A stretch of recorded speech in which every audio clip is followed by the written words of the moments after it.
Cornflakes with gallon milk. milk. I'm glad you said that. I knew you said That so. was the first time That I saw gallon milk. blew my mind. Bienvenidos a nuestro canal. Yo soy Pablo. And we are Familia Familia Pablanu.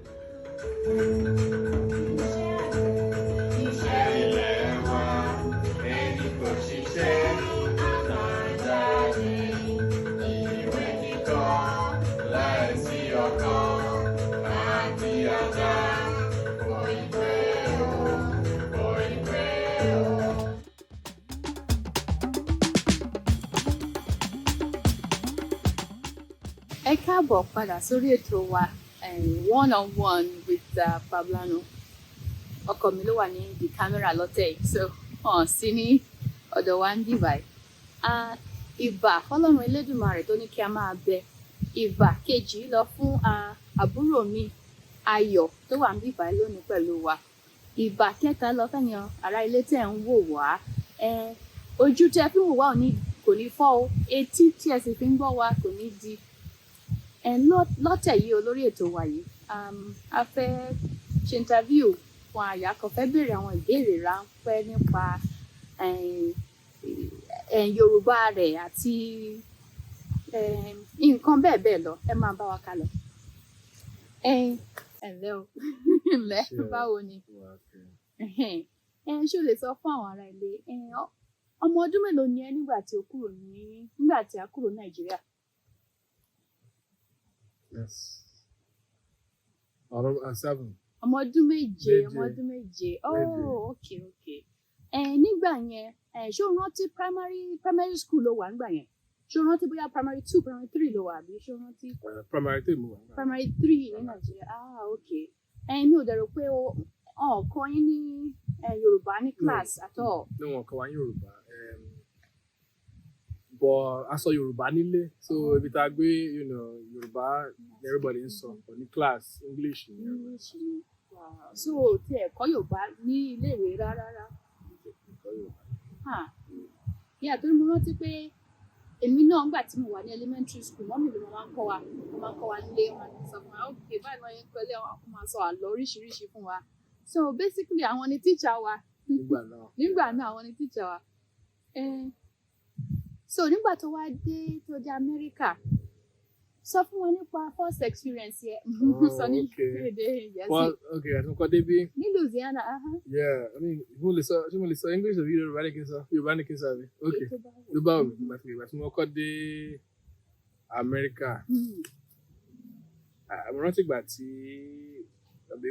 ẹ̀gbọ́n mọ́mì sọ fún mi pé ó bèrè lọ́mí bá máa ṣe sọ̀rọ̀ sáwọn òyìnbó mo lọ ilé tí mo sọ fún yín nígbà náà mo fi bẹ̀ ni pé mo ti let me go back jẹ́ kí n sọ sóyìn padà. Okay. I've always been like fascinated about like accents. Yeah. Like I've always been into different accents. So think when my dad came or when I would watch movies, I'm like, okay, I can talk like American this and that. So and everybody was hyping me on. Like they really made me feel like I had it spot on. I was ready to go. Like when I get to America, I'm gonna talk So it was really rough. It was really rough because I remember one day Mackenzie told me, like I remember the girl's name. I know it's second grade. I remember Mackenzie saying, I don't speak your language. And to me, I'm like, excuse me, Mackenzie. I'm speaking English 100%. But it was really rough, stuff like that, like just fitting in, not just fitting in into like, the culture, but fitting in like with your new friends. Like in general, if you move, you're gonna need to fit in. Yes. It doesn't matter if you go from Louisiana to Nebraska. So I had that plus a cultural, adjustment that I had to like, do. Oh my gosh. So it was rough. It was rough. Yeah. We remember back then too. You come home and you tell us, this is what they said. He said, you speak and they don't understand your English and you get so sad. You even go to your room and you're so sad. Yeah. And I remember, is it Daddy telling you that, America that you are here, they want to understand wọ́n fẹ́ mọ̀ nípa Africa tó ti wá wọ́n fẹ́ mọ̀ torí wọn ò mọ̀ nǹkan tó ń rí ní National Geographic ni wọ́n ti rí àwọn nǹkan nípa Nigeria nípa Africa in general so they are very curious wọ́n fẹ́ mọ̀ nípa ẹ̀ àti wọ́n bèrè stupid questions I know it's really silly questions like very silly questions. Is there a king in you know the kings of Africa you guys live on trees. I still get those kind of questions today. But I guess maybe like my approach is different now. I'm a little bit more. I entertain it a little bit more, and I maybe like throw a joke, and I do something like more parallel. Like if this, then I give more explanation because I'm not understanding. Like these people really don't. They don't know. Yeah, so that was a interesting experience, and also báwo ló máa ṣe navigate life as an adult now. Nísìnyí o ti wá ń ṣiṣẹ́ now you're living by yourself on your own. You have a job and all that. How are you navigating being a Nigerian in a world where people, so how do you navigate things in America when, people think, oh yeah, you're African American or something like that. But in Nigeria, how do you navigate This is a great question. Wow, this is a good question. How do I? I mean, I guess I can say I haven't always understood the way I've been classified. Like it's, we can go back to when I was younger, when I first came to the US. I didn't want you and Antiope to speak Yoruba when they came to pick me up. These people that come, they're about to embarrass me. Sometimes I remember you said, okay, for me, Yoruba.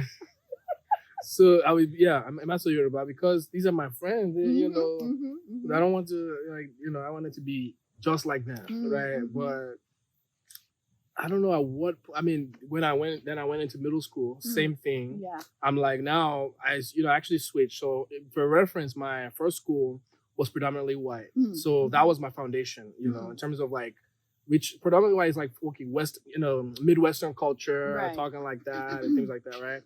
And then middle school, I go to Crete, Illinois, which is predominantly black, hard transition. Because I skip to the end and say like just going to different types of schools gave me the ability to kind of interact with almost anybody and try to appreciate what this culture is like. And I really see the positive in everything. I know I'm over it, but to go back to that, it's from elementary school, and then go to middle school. And after I went to middle school, it was rough. It was rough transition, but eventually I was able to do it. Like I was able to kind of find my friend group, and it was a lot hitting me at once. I know I'm not really answering this question, but middle school was really tough for me. It was horrible, but it was horrible, but it got better. I found this on the Oh, come on. So middle school is rough for a lot of people. One, I just switched schools. I just switched like friendship like groups and my demographic and all. The people that are surrounding me is different. Two is middle school. Like this is transition to high school. I'm trying to find myself and trying to be cool. Like for the school I was at before, it was all right to wear the same shoes every day. That was not a big deal. I had to focus on other things. But now I have to try to be cool, and my Christmas list would have 300 things, literally. I remember that. You remember? New shoes. I need the Adidas. It has to match. Clothes, jackets, and stuff. And I finally would get like 2 things. So that was that, transition from middle school. So that was that. And I think, I'm not sure when I hit a turning point. It was somewhere in high school. So yet again, I moved again in high school. But now, to Baton Rouge, right? So now I'm like, okay, I skipped a bunch of stuff, but I kind of got cool. I understood the African American culture. I started in the predominantly white culture. Now African American culture. I had both. I could kind of pivot to both, and I respected both. And I was the guy to kind of be in the middle and bridge between the Hispanics and I could interact with so many different people. And then, so this is going to change again. I'm going to go from Illinois, which is middle class. They had a very strong middle class, to Baton Rouge, which economically is not the same thing. Right? So now even you think that, okay, well, this, you're going from one black school to another black school is the same thing, right? Different. Different. Now I'm in the South. Everything was different from me. So it was not as hard of a transition, but around that time was when I started to, like, I guess, mature a little bit more and like reflect upon myself. I mean, okay, I looked at, okay, I started trying to fit in here, then I went to this school, try to fit in here. I think at a certain point, I just started looking at myself like, when do I like fit into what I consider, I don't know, ideal? Like, instead of just, so I think maybe later in high school, one of the things that probably changed the way I view African culture is, I think I skipped something. When I was in Illinois, I met just a few Nigerian people. Not many, just maybe 2 or 3. Follow some of them on Instagram, and we ended up making a big group chat of like, maximum, like it was full, like a full group chat of just Nigerian people. And they're asking me, you know, what's your favorite Afrobeat song? I don't listen to Afrobeats. I don't, at the time I was listening to like rap and, you know, country, maybe country a little bit. The American stuff, the stuff I started with from this group, that group. I felt, you know, and then the African people are asking me, well, you know, what about African music? What, do you listen to any? I said, no, it's not Afrobeats really that big of a deal. Yeah, they were like, Nigerian Afrobeats right now is trending. We're talking about back in like 20. I should give a year. I'm bad with time here. But yeah, Nigerian Afrobeats is it right now. So send me some playlists, or some people send me playlists, and I started looking into it. And the way the music really made me feel, I think I really appreciated it, and I appreciated the type of, like, you know, I feel like I could be myself. I feel like that in that situation I could be myself. So that was that. So I think looking back to that now, you know, I listen to a lot more Afrobeats. That's just music. It went further than that. That was around the same time. And we went home too. Went to Nigeria. We went to Nigeria. So I saw. I remember people were making fun of you because you couldn't dance. That too. I think I improved my dancing. I think I improved my dancing a little bit. And also they look us when we came back. You know, even though we speak the language, I remember they see us as outsider because we've been in the United States for so long. We don't really fit in, basically. So that's something we had to kind of, like, even today, like when I speak Yoruba, they're like, oh, you say this kind of, I'm like, whatever. It's like, I think this story has a nice ending, in my opinion. So I met these people I'm glad we're doing this interview, but I didn't think it was like, this is really nice. So I met them in the group chat. Now I'm listening to more Afrobeats. So I'm doing like, okay, I'm like, what else, right? I'm now looking into more like African culture and different things like that. I think it was around the same time, because this time I'm in Baton Rouge. That was around the same time I started reading Yoruba. So I started like asking my mom, like, I started asking mom, how can we, you know, I started with the Bible, Yoruba Bible, this and that, and, you know, Ajumoka, and she would really, really help me out. And she gave me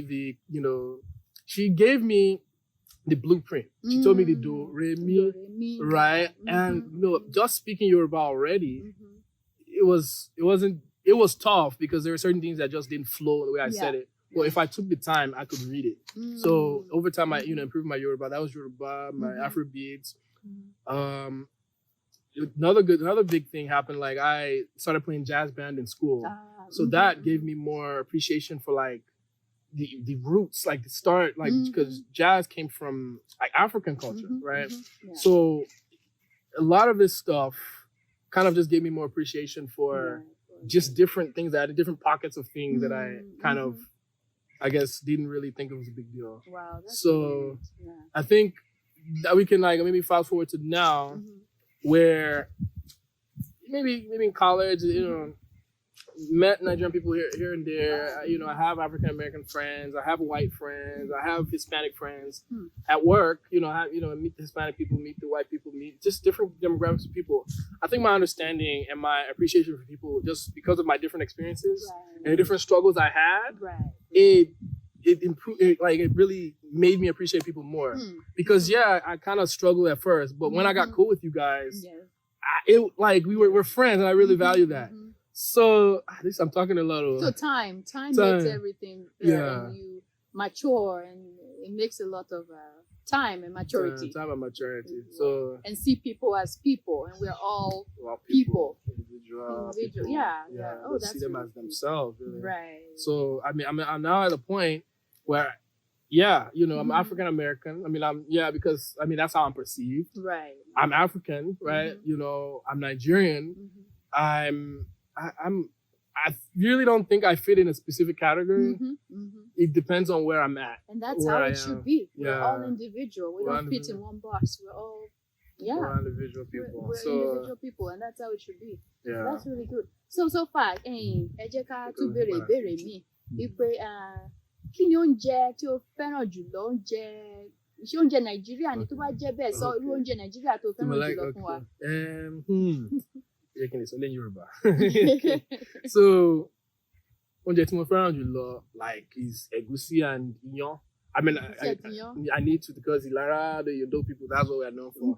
So I don't think I can even. But egusi and iyán, but not poundo iyán. It has to be the real yam. Yeah. That is iyán lódó. Iyán lódó. Thank you so much. Yeah, iyán lódó. Sí èmi, oúnjẹ yẹn ó dùn ju anything lọ.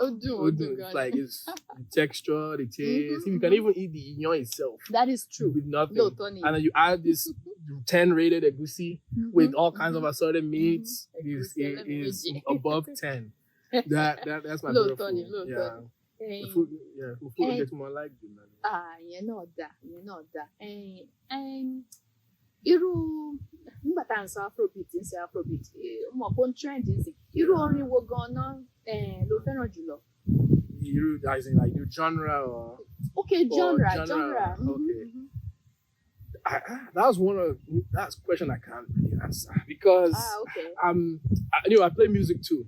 So Okay. I like music this is a cliche answer. I like music that sounds good. Okay. But it just depends on like what it has to be a song that's musically correct, like in terms of like the way it's arranged. Right. So let me not be complicated. Let me just give you an answer. I think I'll say Afrobeats. For now. Okay. I think Afrobeats more fẹ́ràn jùlọ. So Afrobeats can vary, and a lot of times when I listen to Afrobeats, I'm listening to it because kind of like I miss Nigeria in a way. Like I miss the that vibe and maybe not specifically Nigeria, but just this is me. This is I'm just kind of constant reminder as I'm in this fast-paced world. Like I'm putting my AirPods and maybe that's one of the reasons why I listen to Afrobeats.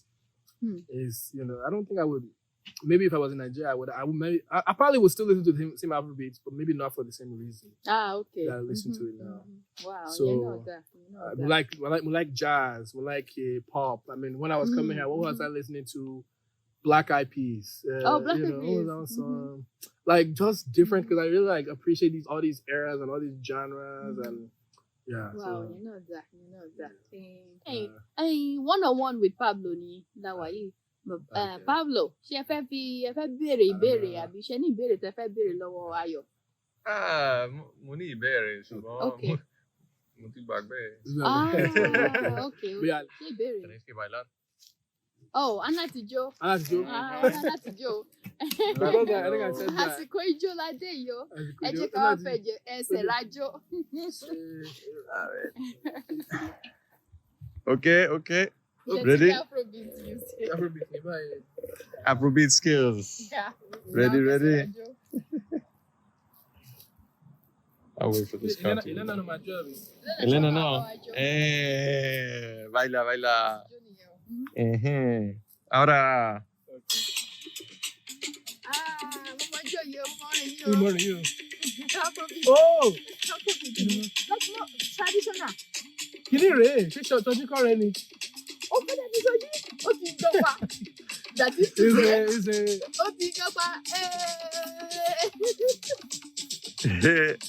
Baila, Elena. Okay. Hey. Elena, ojú dáadáa o. Wow, those are good questions. Wow, what are we talking about? Àti ìparí rẹ̀, a tún fẹ́ béèrè ìbéèrè mi. Ìbéèrè tá a máa tún béèrè lọ́wọ́ rẹ̀ lónìí ni pé, nígbà tá a wà Nàìjíríà, ṣé o rántí nǹkan kan, anything nípa life o nígbà tó wà Nàìjíríà? Mọ̀ pé ọmọ ọdún 7 ni ẹ́ nígbà yẹn. Kí ló rántí nípa Nàìjíríà? Marathi nǹkan tó pọ̀. I mean, one of the main thing Marathi ni pé it was freedom for Nigeria. Like, as in, like, I mean, my mommy, my wami, go lie your love, kinikan. Well, I was somewhere. I was riding my bike. The area that we lived in, it wasn't Lagos. It wasn't like it was Djibouti, and it was Sabo, which is like the you know what is it? What is Sabo like? Crossing. Kind of like inhabitants àwọn Hausa must man cross láti ṣé wọ́n ti mọ̀ ń bọ̀ láti ilẹ̀ Hausa yeah, so but even though it was colony like a colony of Hausa people. Okay, a colony of Hausa people. So area no, it wasn't like it was a bad part. It was just the demographic wasn't 100% Yoruba. So even from when I was young, I was just used to different types of people. We would hear the Islamic people, and then we had our church that we went to still. Just kind of cohabitated and what is it? No, not cohabitated, but like lived in one community. So, yes. Yeah. And so we saw a ball, that too. So that was different. One thing we remember is that they said the Yoruba people, and because in Nigeria, down south in Yoruba, le matiri Hausa ati not Hausa, Muslim ati Christian one share torret, one share tomotia. And I remember in Walufan that were pé wọ́n pé kó wá kí wọ́n ní mosque gbogbo wa dẹ̀ lọ sí mosque a dẹ̀ lọ like a send away party a lọ sí mosque. Where does that happen? Never ṣẹlẹ̀, yeah, because Yoruba land wọ́n fẹ́ràn ara wọn gan ni ẹ̀sìn ò tẹ̀ yà wọ́n rárá, Christian, Muslim, traditional. So kí ló tún rántí nípa Nàìjíríà nígbà tó wà ní. Mo rántí, mo sọ pé freedom, mo rántí pé I interact with different kind of people, and then I mean, when I was younger, I was more career. The lifestyle was, I cannot ignore the lifestyle was different in terms of like, how Nigeria, the light, for example, light can go and it is not really as structured and organized.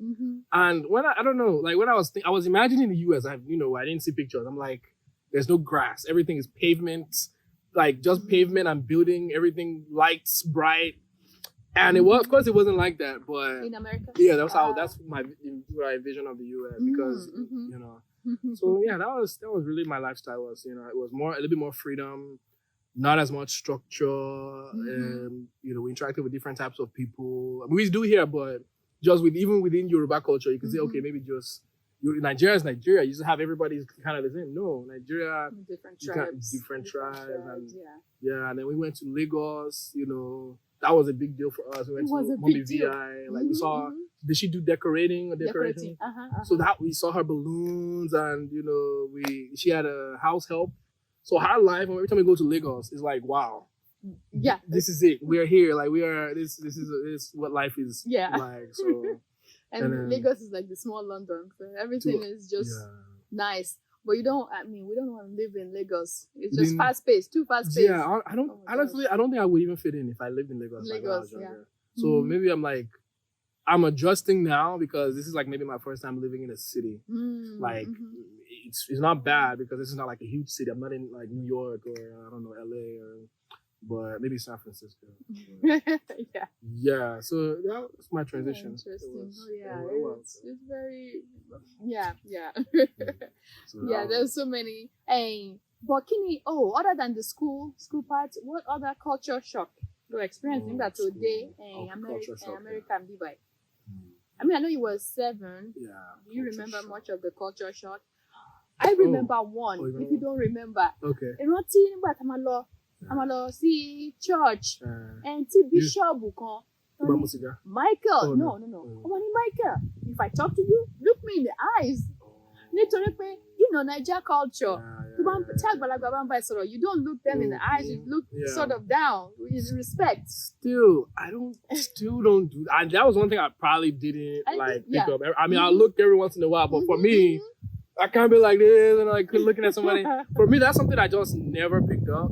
It's not like I'm, intimidated or scared of somebody. It's just, that was one thing. It's a culture. It's a culture thing. You look around, listen, but to me, so that is one thing.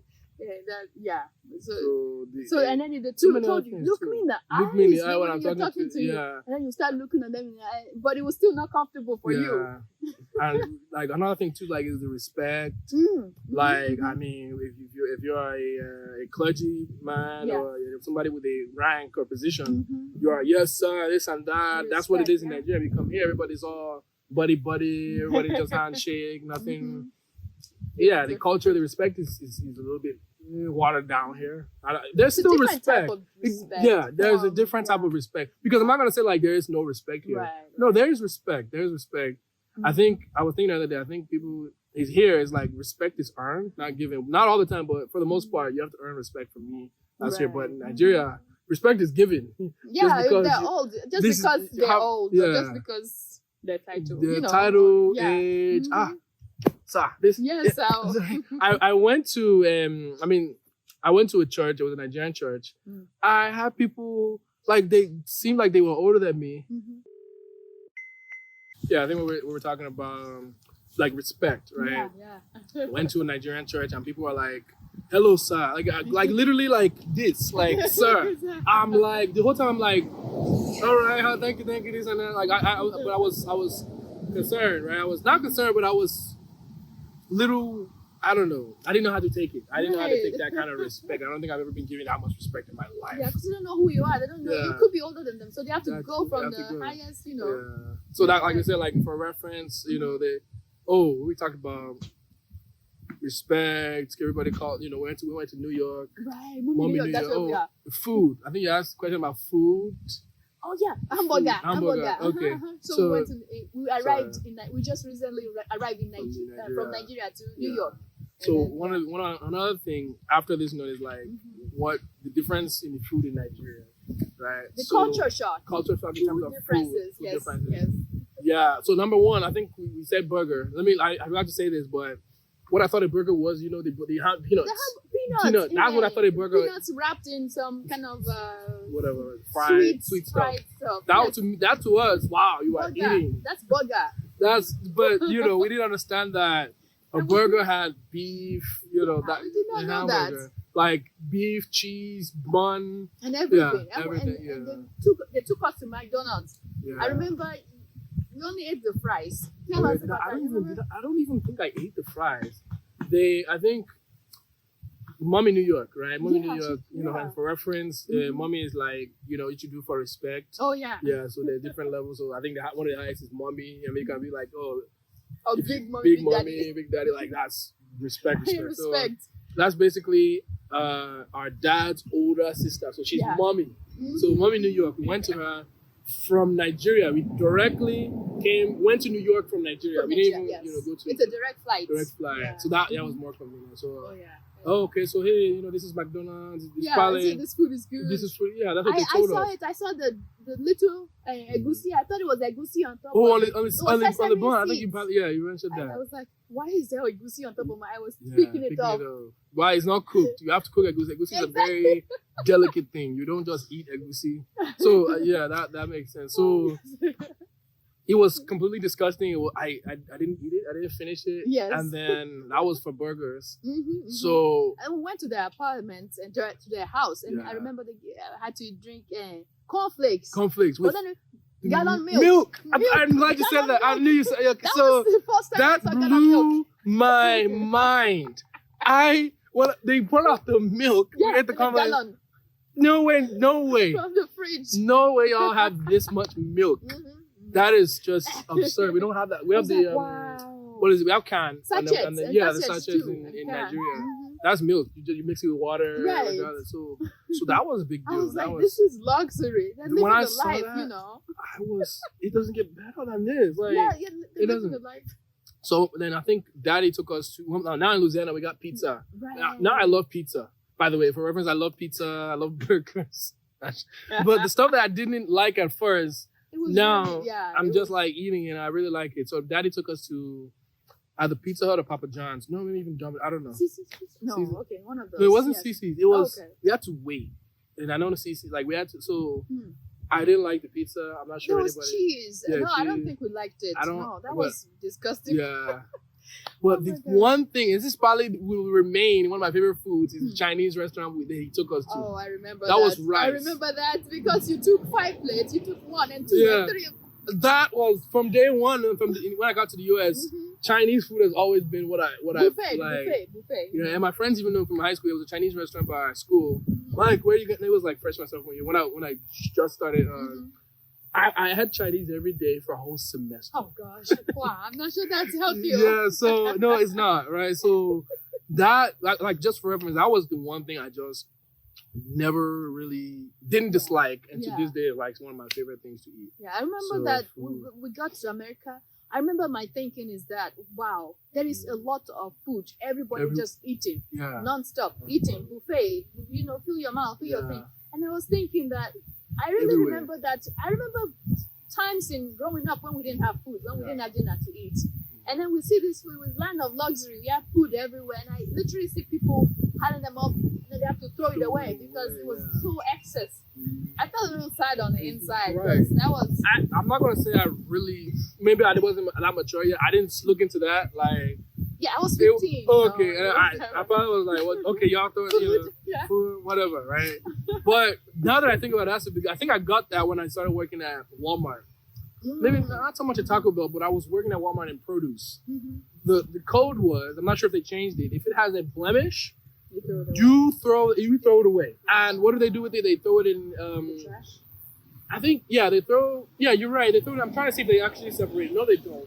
Because once they call it, what's what they call it. Once they call the fruit, they put it in like bucket, and farmers take it for like the pigs and different things. But if it has a scratch, just one scratch, you're supposed to throw it away because the consumer will not buy it. We have to present to them the best vegetables and fruits. So I was just, Michael, go call some fruits. So we come back with like a whole thing of apples. Just this one has this one has just a little bit of this. Oh my God. Some of them actually would be bad, but that's maybe like 20% like that were actually bad, right? So the wastage, it it did bother me. yeah, I was old It enough was- to it was see. I bad. know. I remember what it's like to not have dinner and things like that. And then people are just I didn't want to eat too much too when I saw that. When I saw the wastage and But that was that's one of the cultural shock.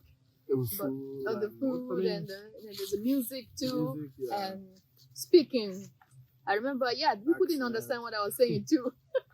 that was probably the biggest culture shock. Just I'm speaking. I think I said I'm speaking English. What do you mean? I think for me one of the biggest things that like watching TV and kind of first I was already fascinated with like different accents, American accent, because I was going to America. So I was able to kind of listen, in my opinion, a little bit more. I was able to I really feel like I changed my accent in like 2 years. Kind of like just because it was really bothersome for me. Right. The school I was going to. I paid attention anyways to kind of change it. So that was one of the things I did. Like, Yeah, and another culture shock is like 24/7 electricity and water. It's like you can't get any better than the electricity. Oh my gosh. And water, I remember Microwave. first few days we arrived, it was in Louisiana. I remember actually waking up because of this jet lag. Waking up at night, turn on the light. It is on. Up the pie. Yeah, because that you don't get that. The light goes whenever it wants. It could be at 9 in the morning. Nigeria still needs to fix that. That's one of the things that's like, wow, are you serious? Like, That is true. That's how it is. It still is. Oh my gosh. God help Nigeria. Ẹ̀yin ará ilé, a ti ṣetán lọ́tẹ̀ yìí o. Tó bá tún di wá dìgbà tó ń bọ̀, a tún mú àwọn èèyàn míì, oríṣiríṣi èèyàn, àmú wọn wá sórí ètò yìí láti wá béèrè oríṣiríṣi ìbéèrè lọ́wọ́ wọn. Ṣé o ní ọ̀rọ̀ ìparí tó fẹ́ sọ fáwọn ará ilé fún mọ́mí àti dáàdì tó ń wò wá nílé fún wọn kó má wò wá? Or àwọn ọ̀rẹ́ rẹ, your friends in English, Yoruba, both. Yoruba. Yeah. Okay, number one, like always be true to yourself. I know that's cliche, but that's something I think this story highlights that maybe just remember where you came from, remember who you are, and just like, is this me? Like, is this my culture? Does this make me happy? So that's one thing I had to kind of learn. And that's one of the biggest things. Like, you can move around, you can adjust, but always remember who you are. Don't just switch up randomly just because you're somewhere else. So that's one of the things that I could go to, I don't know, China, I'll be playing Afrobeats in China, and y'all are gonna have to. I don't know if you're gonna have to arrest me or something, but that's a random example, but I'm just using China because I know China. I don't really understand China, like but that was just a random example. So yeah. So Yeah. I think at this point I'm what's the word? Proud to be African. I'm pro-Black. I really like and I love who I am. And at one point I kind of struggled with that. Should I be this? Should I bought some shoes on Amazon. You don't buy shoes on Amazon. Like they no name brand. I just like the way they look. I think I'm there at this point where I'm just like it's me. So yeah.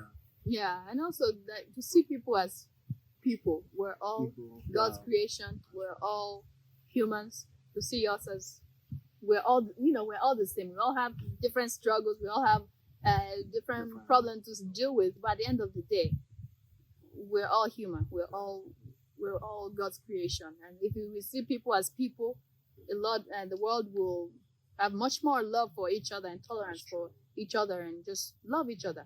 Basically that's how I see it. Yeah. So I think rap. I don't think this is rap, but like every once in a while, like what you said.